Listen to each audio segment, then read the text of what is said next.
নমস্কার, স্বাগত বন্ধুরা উত্তরণ ইউটিউব চ্যানেলে। আজকের বিষয় আমাদের বাংলা ব্যাকরণের বাছাইকৃত গুরুত্বপূর্ণ ভিভিআই 20টি এক কথায় প্রকাশ। এক কথায় প্রকাশগুলি সামনের যে ডাব্লিউবি গ্রাম পঞ্চায়েত নিয়োগ যে পরীক্ষা হতে চলেছে সেখানে আসার সম্ভাবনা প্রবল। এছাড়া টেট আপার প্রাইমারি এবং সিটেট যেটা সেপ্টেম্বর মাসে হতে চলেছে সেখানেও বাংলা ভাষা যারা নেবেন সেখানেও কিন্তু বাংলা ব্যাকরণ থেকে সন্ধি, সমাস, এক কথায় প্রকাশ, প্রত্যয়, কারক এগুলি আসে। তাই সময় নিয়ে নষ্ট করে আজকের মূল বিষয়ে চলে যাব বন্ধুরা। প্রথম এক কথায় প্রকাশ, আয়ুর পক্ষে যেগুলো হিতকর, সেই আয়ুর পক্ষে হিতকর তাকে আমরা কি বলবো? আয়ুষ্য। দ্বিতীয়, হস্তি বাঁধার স্তম্ভ, যে স্তম্ভে বড় বড় হাতিকে বেঁধে রাখা হয় সেটা কখনো সিমেন্টের স্তম্ভ হতে পারে, লোহার স্তম্ভ হতে পারে, কিংবা বড় গাছের গুঁড়ি, সেই স্তম্ভকে বলা হয় আলান। এবং সেই সঙ্গে বন্ধুরা মনে রাখবেন, যে শিকলের সাহায্যে হাতিটাকে স্তম্ভের সঙ্গে বেঁধে রাখা হয় সেই শিকলকে বলা হয় আন্দু। মনে রাখবেন, যে শিকলের সাহায্যে হাতিকে স্তম্ভের সঙ্গে পায়ে বেঁধে রাখা হয়, যে পায়ে বাঁধা শিকলটিকে বলা হয় আন্দু। চলে যাচ্ছি পরের প্রশ্ন, 3 নম্বর। নীলবর্ণের পদ্ম, নীলবর্ণের পদ্মকে বলা হয় ইন্দিবর, আবার কুবলয়ও বলা হয়। মনে রাখবেন, নীলবর্ণের পদ্মকে ইন্দিবর বলা হয়, আবার কুবলয়ও বলা হয়। চলে যাব 4 নম্বর। সরস্বতীর বীণা, মা সরস্বতী, দেবী সরস্বতীর হাতে যে বীণাটি থাকে সেই বীণাকে বলা হয় কচ্ছপী। চলে যাব 5 নম্বর এক কথায় প্রকাশ, কনিষ্ঠা ভগিনী, একেবারে পরিবারের সবচেয়ে ছোট যে বোন থাকে সেই বোনকে আমরা কি বলবো? কনিনিকা। ছোট ভগিনী অর্থাৎ কনিষ্ঠা ভগিনীকে আমরা কি বলবো? কনিনিকা। চলে যাচ্ছি পরবর্তী বিষয়। চলে এলাম পরবর্তী এক কথায় প্রকাশ, 6 নম্বর এক কথায় প্রকাশ, যজ্ঞ পয়সান্ন।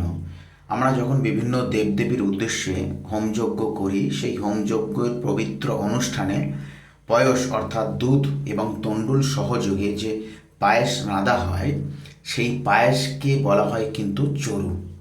ঠিক আছে, যেটা দেবতার উদ্দেশ্যে নিবেদিত হয়।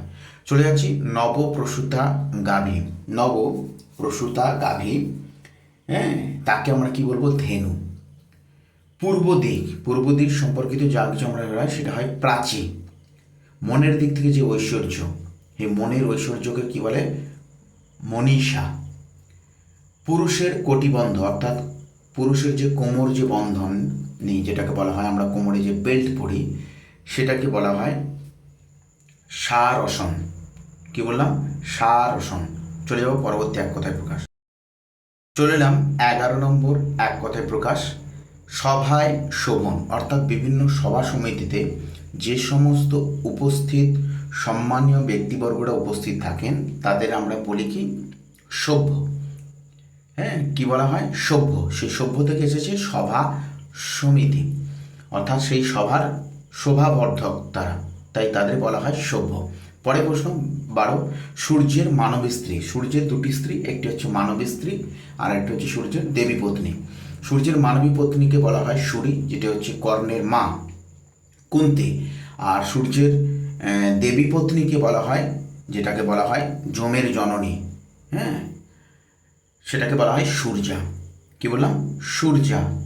হ্যাঁ, সেটা ছায়া। শুনিবার ইচ্ছা, শুনিবার ইচ্ছাকে বলা হয় শুশ্রূষা। শুশ্রূষা, হ্যাঁ, বানানটি ভুল আছে এখানে, এখানে উত্তর হবে শুশ্রূষা।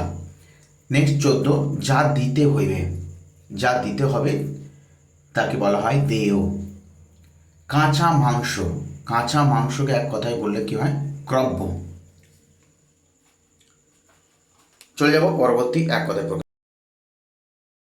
ঋতু সম্বন্ধে। ঋতু সম্বন্ধে যা কিছু আমরা আলোচনা করি, ঋতু সম্বন্ধে যা কিছু বিশ্লেষণ, ব্যাখ্যা বিশ্লেষণ করা হয় সেই ঋতু সম্বন্ধের বিষয়কে আমরা কি বলি? আর্তব। কি বলা হয়? আর্তব।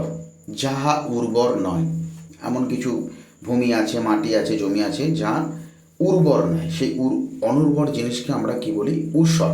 কি বলি? ঊষর। উত্তর দিক সম্পর্কিত, উত্তর দিক সম্পর্কিত কে কি বলা হয়? উদিচ্য। একের ভাব, একের ভাব ঐক্যও বলা হয়, আবার একতাও বলা হয়। ফিকে লাল, ফিকে লালকে আমরা বলি কি?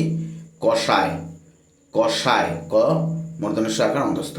তাহলে আজকে এই 20টি এক কথায় প্রকাশ তুলে ধরলাম আপনাদের সামনে এই ইউটিউব চ্যানেল থেকে। নিয়মিত সমাস, বিগত বছরের বিভিন্ন চাকরির পরীক্ষায় যে সমস্ত জিকেগুলো ভারতের ইতিহাস, ভারতের ভূগোল, পশ্চিমবঙ্গ, সাধারণ বিজ্ঞান থেকে এসেছে, অর্থাৎ ধরে নিন আমরা SSC, group D, group C, West Bengal কনস্টেবলের যে পরীক্ষা, টেটে যে পরীক্ষাগুলো এসেছে, ডাব্লিউসি যে পরীক্ষায় যে প্রশ্নগুলো জিকে হিসেবে আসে, সেই প্রশ্নগুলো আমরা ক্রমাগত সিরিজ হিসেবে তুলে ধরছি শর্ট ভিডিওতে এবং লং ভিডিওতে।